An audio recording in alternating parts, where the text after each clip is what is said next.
নমস্কার বন্ধুরা, হনুমান জয়ন্তীর দিন করেছিলাম উপোস। তাই আমি আর আমার মেয়ে মিলে চলে গেলাম বিকালবেলা মন্দির দর্শন করতে, পুজো দিতে।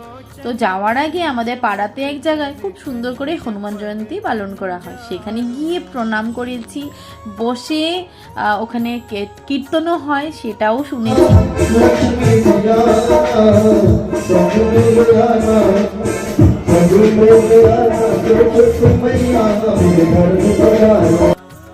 তো দেখতেই পারলে তোমরা, এত সুন্দর কীর্তন হয়। তো এখান থেকে প্রথমে বের হয়ে চলে গেলাম মন্দির দর্শন করতে।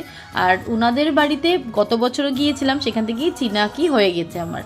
তো গণেশ মন্দিরে গিয়েছি, মানে সামনেই এখানে হনুমান মন্দিরও আছে, দেখো তোমাদেরকে একবার দর্শন করিয়ে দিচ্ছি। এখানে দিলাম পুজো, তারপরে আবার আমার এক চিনাকি আন্টির সাথে দেখা হয়ে গেছে, ওনাকে নিয়ে আবার চলে গেলাম, কারণ ওখানে হচ্ছিল ব্যাক টু ব্যাক কীর্তন, রাত 10টা-11টা পর্যন্ত হবে। তাই এখানে শুনে নিলাম কীর্তন, এসে দারুণ লেগেছে, কেক কাটিংও হয়েছে, যেটা আমরা পাইনি। তারপর এখানে অনেক সময় বসেছিলাম, আর সবাই আমার চীনা মানুষ পেয়ে গেছি, গল্প করলাম, কীর্তন শুনেছি অনেক সময়। তারপর উপরে চলে গেলাম প্রসাদ নিতে। প্রসাদ আমি উপোস করেছিলাম, খিদেতে আর পারছিলাম না, তাই শুধু ভাত আর একটু ভেজ আর আলুর দম আর ডাল নিয়ে খেতে বসে গেলাম।